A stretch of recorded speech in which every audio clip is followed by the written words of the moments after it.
to take a risk, you have to compete with yourself. And I don't see any way to excel in anything or do anything the best that you can without taking a risk. So that's my challenge to myself, to you, to everyone out there, to how do you practice and how do you prove and improve rather, and how do you get along in that world?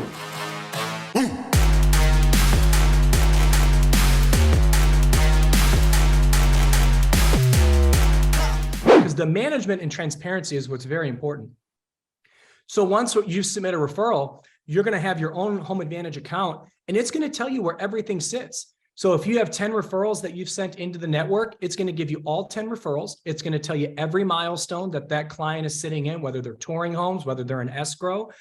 And you now can manage through the Home Advantage application as far as what your pipeline looks like for the referrals that you've sent. And so it's pretty sophisticated, and it's all click of a button, guys. Ruth, how are you? I'm okay, thanks. How are you doing? Good. Nice to see you again. Nice to see you too. Been following all your great informational things to the world and all the real estate agents. It's been really, really great. We're having some fun. Yeah, no, it looks like I've been to most of it. Not 100%. I see you there. So I appreciate your comments. I appreciate you being there. But now let's talk about what you have to offer, because you've got some amazing things too. Oh, well, thank you. It's a little different. But today, we decided sort of to talk about how risks affect a person and how do you take a risk and why is getting into real estate taking a risk. And I think of this a lot because I think that taking a physical risk like skiing the hardest black diamond thing or riding your bike on the steepest trail and going downhill, really, I'm not at all like a risk taker for that. But I see myself as a super risk taker intellectually or, in my mind and learning things and doing things. Yeah. And I've always seen that to take a risk, you have to compete with yourself. And I don't see any way to excel in anything or do anything the best that you can without taking a risk. So that's my challenge to myself, to you, to everyone out there, to how do you practice and how do you prove and improve rather, and how do you get along in that world? I mean, I think what I don't know, a while ago, Malcolm Gladwell, that book must be the 10,000 hours. That book must be like 10 years old already, right? It's a while. I think you're right. Everyone does refer back to that 10,000 hour mark. So it's definitely a little bit older. Yeah.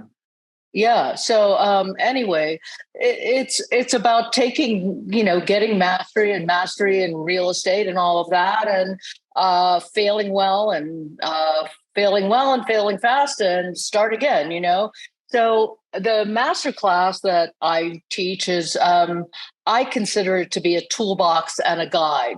It outlines your whole process, everything you need to know to be able to do to buy and sell and move forward.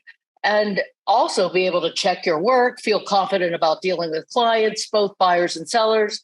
And I always add new tools. And so we have lots of new tools out there, as you know, with AI and its influence in real estate and how that's going to affect how we transact and how we sell and how clients participate. We were just talking about that before. So I think it's really important to keep tabs on your process. I have 40 documents or so, and I'm happy to show you some of them of what you get when you take the course and what we talk about. In a way, I kind of just go off on a kind of a laundry list, but, anyway, it's, I would say needed for everyone. And I think no matter where you are in the process, this helps you engage in the process and keep going and feel confident, like you know what you're doing or know what you need to do, so that if you add some of these components that are a little bit more difficult, you're ready to go. So Okay. anyway, So I'm a risk taker. let's talk So about risk taking, because in real estate in general, because things are always changing, right? We never get the same market twice, even the market we're in right now.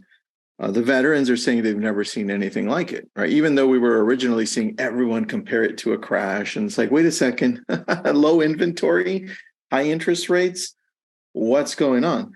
So in an ever evolving real estate world, you also add now the continual progression of technology at a faster rate. How do we begin to become comfortable in a world like this? What do we need to do daily? What do we need to practice? How do we operate here? I think we have to practice and get the right training and education that readies us for real estate for the future. And honestly, I agree that it's a hard sell sometimes with realtors because there's a lot of people, and we were talking about that before we got online here, about how many real estate agents, just like many actually in education and teachers, just say, this is the way I've always done it, this is the way I'm doing it, and that's all. And, Yeah. you really can't. I mean, think about it. If you were to go to the doctor and they said that to you, what would you do? It's like, and all of a sudden there's all these technologies and progressions to heal what's wrong with you. Yeah. You wouldn't want to say, oh, I know this is the way I only do it, and I'm only doing this. So let's cut you open without an anesthesia. I mean, no, so I would say, doesn't that sound like a fun time? Anyway, you can't, and I know it's hard. Change is hard. Change is hard, but it's sometimes can be such a good friend because you don't know what's going to happen if you take that risk and try. So, do I talk people into making some of these changes? I try really hard. I do try. I can see that some people are, they'll step, it's like testing the water. How cold is the water? I'm going to try this much. Oh, that's too cold. I'm not ready. And then if you keep on pursuing these things so that they can learn more about technology in the future, oh, I'll put my whole foot in now and I can do that, and it goes from there. I mean, that's to me what I think is similar, how we work with that. So my thought is to just keep trying and not being persuasive in a pushy way, but in a kind way, to be understanding, and that I know that it's hard to change. I see people. I mean, I had one person that I worked with in her 30s who had never really used a computer, and she got her real estate license. So I had to teach her all about how to do all the documents and contracts and everything. And she didn't know how to, like, what's a Google Doc? Where do I do that? How do I do that? Oh, you mean if I change something, it shows it to you right away? Wow, that's amazing. I mean, and that's been going on for years, So we're all at a different place. And so we have to fit in. And if I'm going to work with somebody, when I teach this course, I try to accommodate as many levels of where you are as possible. For example, with the AI and the chat GPT and GPT-4, et cetera, et cetera, I've seen, in December, no one was, what are you talking about? Whatever. Then January, more people. February, more people. March, now, like a lot of people. However, I did a one-on-one with someone last week, and she said, "What are you talking about?" I said, I was telling her we were talking about her doing email drips and newsletters and stuff, and I was talking about how ChatGPT could help her. She didn't know what I was talking about. So, I think that you and I probably think that the whole world knows all about this because we're on top of it all the time, but we have to keep educating, Yeah, that is true. I think the continual routine that we have, you and I, of exploring and seeing what else is out there. That's part of the needed process for all agents. I think the one thing that I can see that most agents do well is react. We react really well, whether it's emotionally, negatively, right, or positively, right? It goes up and down. And I think at some point we need to, in our schedules, have a time where we have to think, time to reflect, time to explore, time to fidget with things, time to see, oh, you know, that chat GP, whatever it's called, right? That thing that Ruth keeps on talking, what is that? And then you put 30 minutes to an hour every other day to just explore the tech that's out there and just catch up to social media, because everyone's so behind too. Like, this is the way we communicate. That's it. If Right. 4 of the 5 sites in the world, top sites in the world, are social, it's telling you something. This is the internet. The internet right now is social media. It's the way we communicate. So, you know, everyone's so behind. For the most part, it's like they're just observers or dabblers. But I think that's where we have to feel comfortable enough to fail continually. It's like, oh, I screwed that up. Oh, my video wasn't finished. Oh no, like, Well, yeah, that's the thing. It's like, oh yeah, my reel, that was a great reel, and then it cuts off before you say the big thing. It's like, oh, I've done that. you know, I've done that. you know. So yeah, we've all done that, or I don't know. Sometimes I think it just happens just to show us, ha ha, ha, I've got you, you know. It's so true. But it's really true. But anyway, yeah, I think what I do is what I've started to do now is show them a document that I produced before and how I altered it with ChatGPT to make it like just a little bit better. Okay. And maybe 1 or 2 or 3 iterations of that so that they can see, oh yeah, I mean, you know, I fancy myself as a really pretty good writer. I am actually a published writer. So I feel like, hey, you know, but it's done me better. You know, I can tell you that it's like, just because you have to do what you say, you have to kind of play with it like a toy, you know, or a puzzle, you know. Yeah. I mean, you know, it's not Wordle. We have more than 6 tries, or is it 5 or 6, whatever it is. I know, try never to get that funny. far. That's funny. Yeah. I didn't think about that. Yeah, you know, we're allowed to keep going. So, you know, that's what I think. And I try to bring it into everything. The idea of being open-minded and the idea of that we can always learn. I try to, you know, growth mindset. I talk an awful lot about that. I have a course separately about that, just to get people to realize that you aren't fixed. You are not fixed as what your mommy or daddy or, you know, Miss Third Grade teacher told you, you know, and I know what I was told, and, you know, some of it's true, some of it's not, you know, I mean, I can honestly tell you, I was always told, you're creative. And I thought, well, does that mean I'm like dumb? I mean, is that your way of saying like I'm not smart? I mean, and it might have been, but, Yeah. you know, anyway, we don't need to label ourselves and put ourselves in that box. And that's the growth fixed mindset difference. And I figure, you know, if I can do this, why can't you? That's true. But I think the difference is that we don't see it that way a lot of the times, because I don't know, but we have so many different real estate agents coming into this as a second, third, fourth, fifth career with a lot of different biases as to how things should work as an entrepreneur, independent contractor, so forth. And you bring that into this world, right? Oh, that won't work. That will work. Or if they're doing it, it's got to work. And then you spend so much money and things don't work, right? Because you didn't have the right systems in place or the right mindset in place.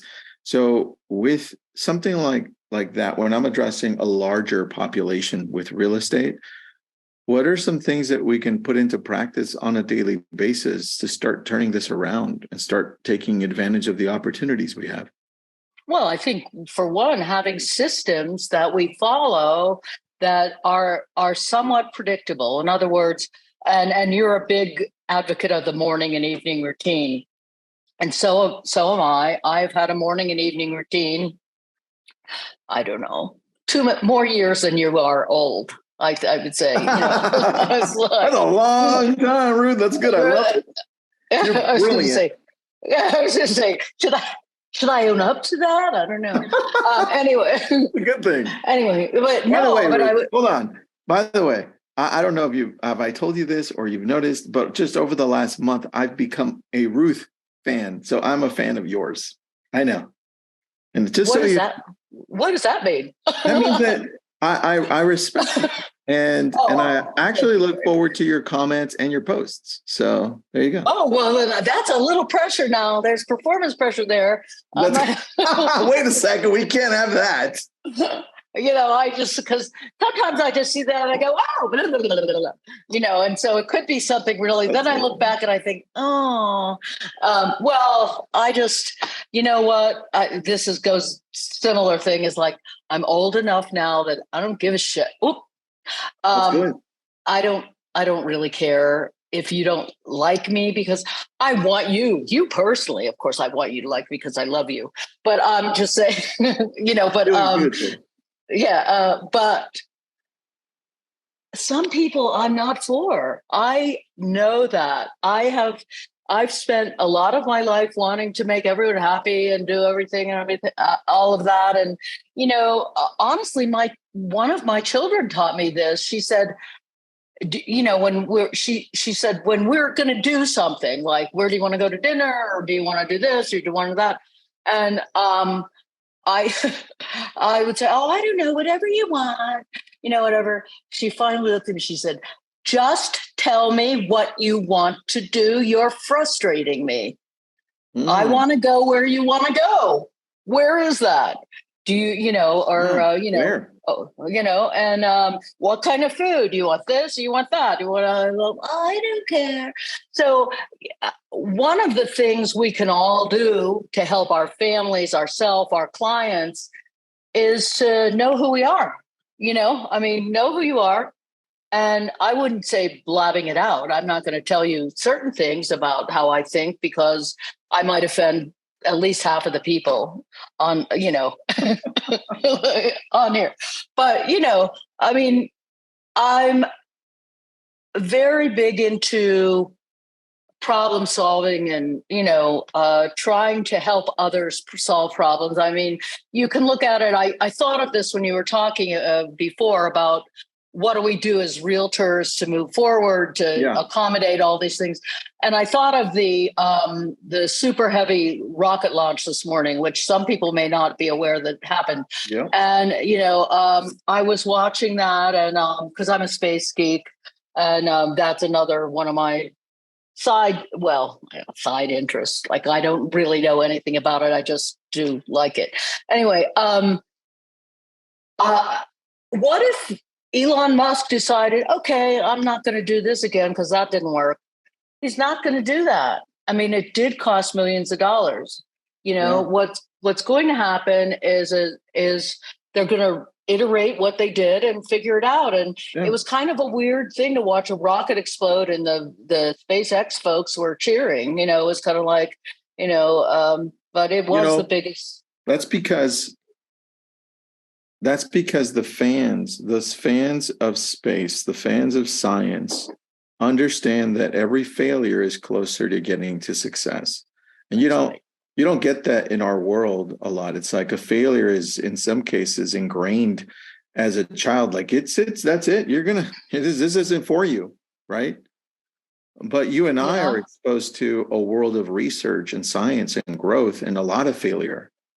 And that, I think you're right, Ruth. I think the exposure to a greater community like that really helps to propel our careers forward. Well, I think of it that way. I mean, it's hard. I mean, because the whole idea of LabCoatAgents and, you know, exploring the science of real estate, you know, when I first started this and you first started this group and I joined, that was like an attraction to me because, oh, I'm not a scientist. I'm not even remotely good at anything like that. But I mean, probably, but my whole family are scientists or engineers, all of them, kids too. That's So, cool. so I learned, well, maybe I learned from them. I would like to think they learned a little about how they think, and iterating. Science is a process of skepticism. And I see all these skeptics online, that comment about this or that CRM or, how to show a home. Well, I do this. So this is the best thing in the world. Well, I do this, and, you know, we can iterate what we do based on the success that we've had in the past with something or what we see, partly in thinking about just like the diagnostic process.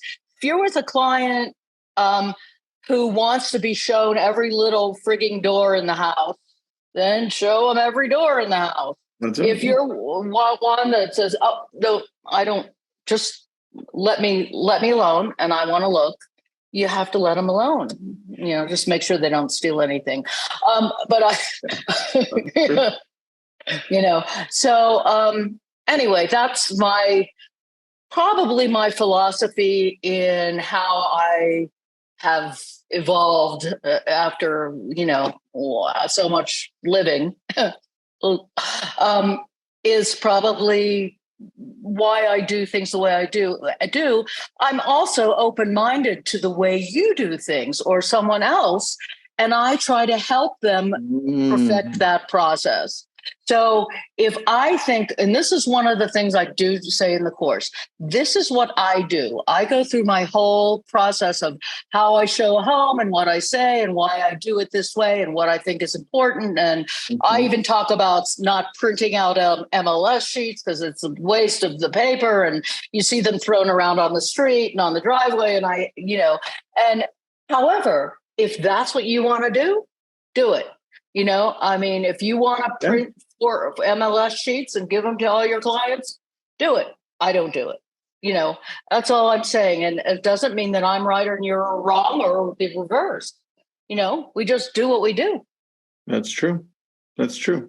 And I think that's a lot of the times what we're missing too, because the very first thing I hear when things are being presented or maybe we're interviewing someone that's had success, the very first thing they're thinking is that won't work in my market, right?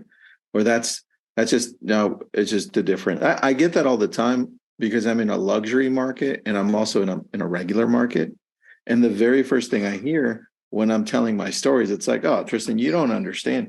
You're in a luxury market. And I'm like, oh, really? When did a luxury market stop working with people and relationships? I don't remember. Yeah.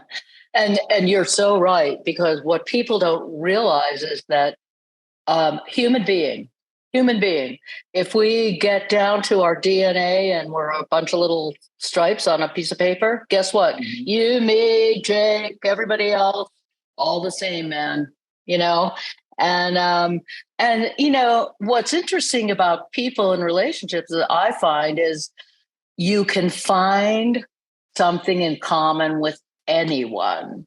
You just have to be listening and open-minded and care about who they are. And I think that's, I've had people say all kinds of things to me, not real estate people, but people like, oh, well, you're not going to like them because they're not this or they're not that. And I said, no, I've had good friends who politically don't think like me at all. And I feel like what really is like, tell me why you want to be like this. It's the same thing with, a house and what you're looking for and what's the right thing is that AI isn't going to change that we're all people and humans. It's not. It may change the way we deal with them, but it's not going to change how you feel, how I feel, what makes us feel happy, sad, good, bad, what all the things. So, that's the thing we have to keep in mind. And it is a people business. And to some degree, it'll always be a people business. Yeah, I think it'll always end up, you're right. It'll always end up as a people business. It won't always start there, right? Like we've seen with tech taking that over. But at the end of the day, like I'm talking to you and I like you based on how we're conversing. And I think we miss that a lot in real estate. So thank you for bringing that back, right? I like that. Well, yeah. Anyway, do you have any other questions about getting started? Yeah, tell me where we would go to get started with this program that we have. Okay. You can sign up for May 1st and 2nd for the course. It's 3 hours each day. And right now, the first day is sellers. The second day is buyers. The first day, we spend a considerable time on mindset and getting your mindset and how you do that. And I have a bunch of, as I said, documents, checklists, things to inform people and even research. I have a lot of books, resources that I give out to that, are the books that I really like, which grows like daily, but, I'm still trying to keep up with that. And so from there, I have a second course, which we haven't done yet because we haven't done the first course. But the second course is more about self-discipline and how to self-discipline and what deliberate practice is. And deliberate practice is a term that means how do you do something repeatedly and repeatedly to get better at it, which is what we have to do in real estate. That relates a little bit to Malcolm Gladwell and his 10,000 hours. But how to practice something, morning and evening routine, lots of things about difference between sales and marketing and that kind of stuff. So we go from there, and my hope is to just slightly change everything. I mean, it takes time, but I think you're doing it right. So yeah, I mean, I'm trying to be methodical about it so that it could be for anyone and that you could take this and adapt it into your business. We practice listing presentations for buyers and sellers. People hate that role playing thing, but I have found when I do the class live, no one wants to do it. They all, yeah, that's true. But on Zoom, on the breakout rooms, because it's like two of them, they do it. Yeah. And it just feels a lot more comfortable in a smaller room. That's why. Yeah. And it's not just a smaller room. It's like, it's not real. The person, it seems like it's not real. So I like people to practice all that stuff, and it has to be different for everyone. Just like you said, every person is different. So you may not even use your presentation. I have checklists about things that you could or should include and all of that. And I think that helps to have it, remind yourself of it, because the more times you look at it and review it, the better you get at it. I think that's part of it. And I don't know, I've tried to cover everything. I have expanded it. The second day at the end, we talk about the importance of marketing and social media and all the outlets for that. And of course, LabCoatAgents and a lot of the YouTube videos you have are on the top of the list there, because it really explains a lot of that to people. And also some of the new things like this consortia thing, I'm trying very hard to understand, but I'm showing it to people, and so that they see it and start to understand whether that becomes a thing or not. That's a separate actual discussion. But people should know what there is out there, and virtual staging and all the different things that there are to do. So, that's kind of where I am with that. But I've been very interested, try to start discussions with people in the class. And that, as you know, is hard on Zoom because people, tend to be in their own little zone. But yeah, true. At different times, engaging and not. Yeah, you're right. Right. So, I do what I can, and I've had really good feedback for doing it. I've been doing it now at least a year and a half, maybe longer, and started as a COVID thing like Zoom. And I've actually only had one person who really didn't like me, that I can tell you didn't like me. Yeah. And she said so. I don't like you. That's funny. Well, she didn't say it like that, but but yeah, I've gotten great feedback. And so I feel like, my next thing to tackle is, how we sell, and that we're not salesy, because I don't think that works, and it doesn't work for me. And so I think that's going to be part of the AI revolution. So I love that. Ruth, we'll put up the link. Thank you for being here. I can't wait to watch on May 1st and then see how that goes and then go to the next one. Well, happy to do that. Thanks for your time. Appreciate it so much, and your kindness. Thanks, Ruth. Last thing, what background is that you have? What city? That is Montreal. Oh, nice. I didn't recognize it. That is Montreal from Mont Royal, from the top. And so in the summer, because there's something green there, it's brown. Thanks, Ruth. Anyway, thank you. Have a good day. You too. Bye-bye. Bye all.